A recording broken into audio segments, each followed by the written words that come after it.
السلام علیکم ورحمۃ اللہ وبرکاتہ۔ کیا آپ تصور کر سکتے ہیں کہ ایک طاقتور بادشاہ ہزاروں سپاہیوں اور ہاتھیوں کی فوج کے ساتھ خانہ کعبہ کو گرانے کے لیے نکلا ہو، اور پھر اللہ تعالیٰ نے اس عظیم لشکر کو چھوٹے چھوٹے پرندوں کے ذریعے تباہ کر دیا ہو؟ یہ کوئی افسانہ نہیں بلکہ قرآن مجید میں بیان کردہ اصحاب فیل کا سچا واقعہ ہے۔ آج ہم جانیں گے کہ ابرہہ کون تھا، اس نے خانہ کعبہ پر حملہ کیوں کیا، اور اللہ تعالیٰ نے اپنے گھر کی حفاظت کیسے فرمائی۔ یہ واقعہ حضور اکرم صلی اللہ علیہ وآلہ وسلم کی پیدائش سے کچھ عرصہ پہلے پیش آیا۔ یمن پر اس وقت ابرہہ نامی ایک طاقتور حکمران حکومت کرتا تھا۔ ابرہہ نے ایک بہت بڑا اور شاندار گرجا گھر تعمیر کروایا۔ اس کا یہ مقصد تھا کہ عرب کے لوگ خانہ کعبہ کی زیارت چھوڑ کر اس کے بنائے ہوئے گرجا گھر کا رخ کریں، لیکن ایسا نہ ہو سکا۔ عربوں کے دل میں خانہ کعبہ کی محبت بہت گہری تھی، وہ اب بھی مکہ کا رخ کرتے تھے۔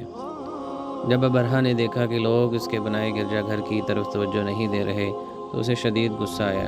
اس نے فیصلہ کیا کہ وہ خانہ کعبہ کو ہی ختم کر دے گا۔ اس نے ایک بہت بڑا لشکر تیار کیا، ہزاروں سپاہی جمع کیے اور کئی ہاتھی بھی اپنی فوج میں شامل کیے۔ ان ہاتھیوں میں سب سے بڑا ہاتھی محمود تھا۔ اس زمانے میں عرب کے لوگ ہاتھیوں کو دیکھنے کے عادی نہیں تھے، اس لیے یہ لشکر انتہائی خوفناک نظر آتا تھا۔ ابرہہ اپنی فوج کے ساتھ مکہ کی طرف روانہ ہوا۔ راستے میں جو بھی اس کے سامنے آیا اسے شکست دے دی گئی۔ کئی قبائل نے مزاحمت کی لیکن اتنی بڑی فوج کا مقابلہ نہ کر سکے۔ آخر کار لشکر مکہ کے قریب پہنچ گیا۔ مکہ کے لوگ خوف زدہ ہو گئے۔ ان کے پاس اتنی طاقت نہیں تھی کہ اس فوج کا مقابلہ کر سکیں۔ اس وقت مکہ کے سردار عبد المطلب تھے، جو رسول اکرم صلی اللہ علیہ وآلہ وسلم کے دادا تھے۔ ابرہہ کے سپاہیوں نے ان کے اونٹ بھی پکڑ لیے۔ عبد المطلب ابرہہ سے ملنے گئے۔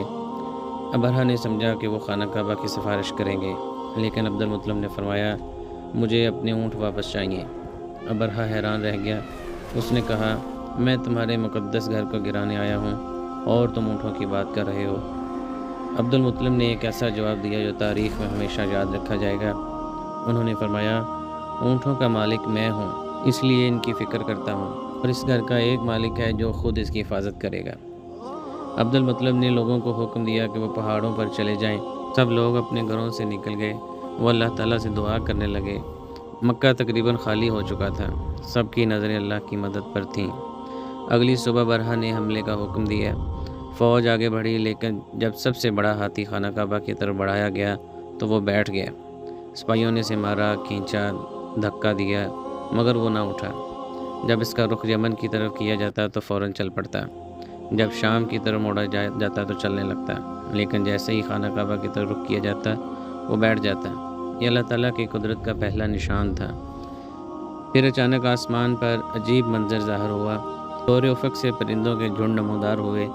یہ عام پرندے نہیں تھے، قرآن مجید نے انہیں ابابیل کہا۔ ہر پرندے کی چونچ اور پنجوں میں چھوٹے چھوٹے کنکر تھے۔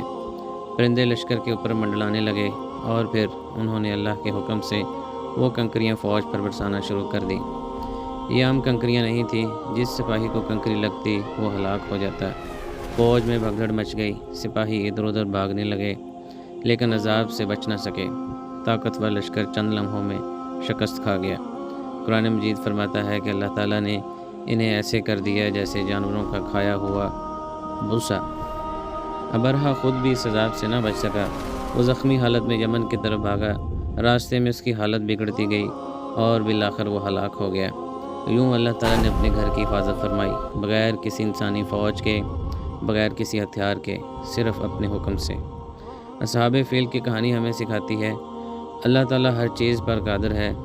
جب اللہ مدد فرماتا ہے تو کمزور بھی طاقتور پر غالب آ سکتا ہے۔ اللہ اپنے دین اور اپنے گھر کی حفاظت خود کرتا ہے۔ غرور اور تکبر انسان کو تباہی تک پہنچا دیتے ہیں۔ مومن کو ہر حال میں اللہ پر بھروسہ رکھنا چاہیے۔ یہی وہ عظیم واقعہ ہے جسے قرآن مجید نے سورہ فیل میں بیان فرمایا، اور یہی واقعہ ہمیں یاد دلاتا ہے کہ دنیا کی سب سے بڑی طاقت بھی اللہ تعالیٰ کے حکم کے سامنے بے بس ہے۔